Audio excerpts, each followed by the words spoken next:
सभी माननीय जनप्रतिनिधिगण,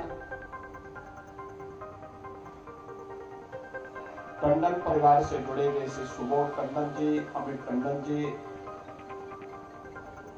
और टंडन जी के सभी शुभचिंतक और अनुयायीगण, भारत माता के एक ऐसे सपूत जिन्होंने लखनऊ प्रदेश और देश की राजनीति में लगभग 7 दशक तक अपनी एक मजबूत पहचान बना करके रखी। बहनों और भाइयों, कठिन होता है सार्वजनिक जीवन में सम और विषम परिस्थितियों का सामना किए बगैर एक पार्टी, एक विचारधारा और जीवन भर राष्ट्रवाद के मूल्यों का अनुसरण करते हुए लगातार कार्य करने की एक निष्ठा। अगर आप देखेंगे स्वर्गीय लालजी टंडन जी के व्यक्तित्व में और उनके कृतित्व में ये सब दिखाई देता है। 7 दशक तक वे किसी न किसी रूप में लखनऊ में, प्रदेश में और देश की राजनीति में उनकी एक प्रभावी उपस्थिति रही। याद करना, जब भी व्यक्ति अपने मूल्यों और आदर्शों से, अपनी मर्यादाओं का पालन करते हुए आगे बढ़ता है तो उसे शिखर तक पहुंचने में भी देर नहीं लगती। और यही स्वर्गीय लालजी टंडन जी के व्यक्तित्व में हम सबको देखने को मिलता था। लखनऊ में एक सामान्य कार्यकर्ता के रूप में, एक स्वयंसेवक के रूप में,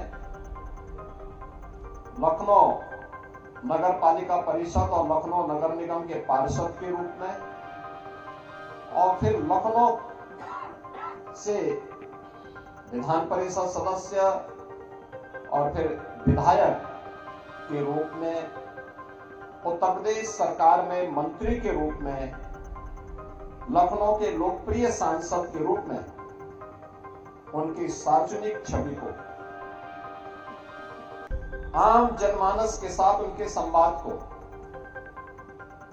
हरेक के सुख दुख में सहभागी बनने के उनके जज्बे को सबने देखा है, सबने महसूस किया है। उनके लिए कोई पीड़ित कोई भी हो, किसी भी दल का हो, अगर उनके पास जाता था टंडन जी के लिए, फिर उसके लिए पार्टी की सीमाएं बाधा नहीं बनती थी, उसकी मदद जरूर करते थे। हर पीड़ित की मदद करने के लिए खड़े रहते थे। एक संवेदना उनके मन में दिखती थी, लेकिन अपने मूल्यों और अपने आदर्शों से कभी विचलित न होकर के हर समय दूसरों की मदद के लिए तैयार रहना।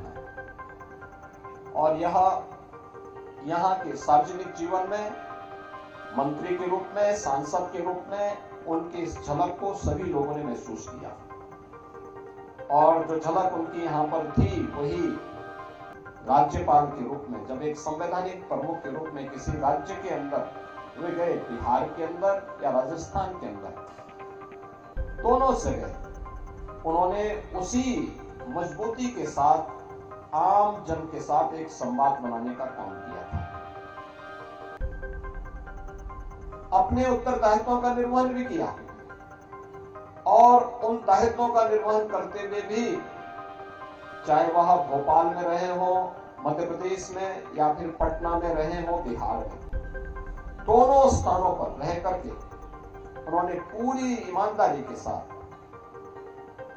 वहां के कार्यकर्ताओं से भी, जनता जनार्दन से भी, प्रत्येक दल के साथ भी बेहतर और मधुर संबंध बना करके अपने उस संवैधानिक उत्तरदायित्वों का निर्वहन करने का काम किया। और अपने उत्तरदायित्वों का निर्वहन करते हुए राजभवन जनता के द्वार इस अभियान के साथ जुड़ करके उन्होंने इस व्यवस्था को एक मजबूती प्रदान करने का काम किया। आज सरदेव टंडन जी की 90वीं जयंती है। स्वाभाविक रूप से लखनऊ वासियों के लिए, प्रदेश वासियों के लिए और बिहार और मध्य प्रदेश में जहां राज्यपाल के दायित्व का निर्वहन करते हुए उन्होंने अपनी सेवाएं दी, उन सभी के लिए टंडन जी का व्यक्तित्व और कृतित्व आज भी एक नई प्रेरणा बनी हुई है। मैं इस अवसर पर जब आज हम उनके 90वीं जयंती के कार्यक्रम में उनका स्मरण कर रहे हैं, उनके स्मृतियों को मैं नमन करता हूं, प्रदेशवासियों की ओर से उन्हें विनम्र श्रद्धांजलि अर्पित करता हूं। स्वर्गीय टंडन जी के अकस्मात निधन के कुछ ही समय के बाद उनके पुत्र और प्रदेश सरकार में मंत्रिमंडल के मेरे अभिन्न सहयोगी रहे से आशुतोष टंडन जी, गोपाल जी भी नहीं रहे।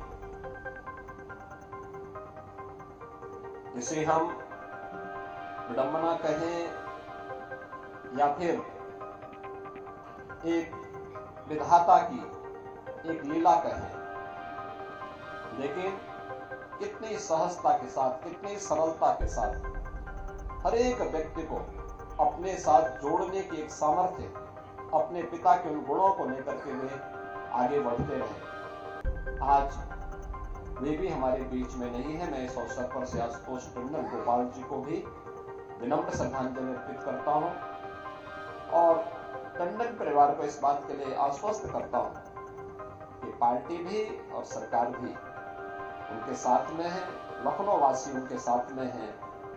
टंडन जी के अनुयायियों की एक लंबी फेहरिस्त है, एक लंबी सूची है। उन सभी को टंडन जी से जुड़े हुए मूल्यों और आदर्शों के साथ आगे जोड़ करके रखने की आवश्यकता है।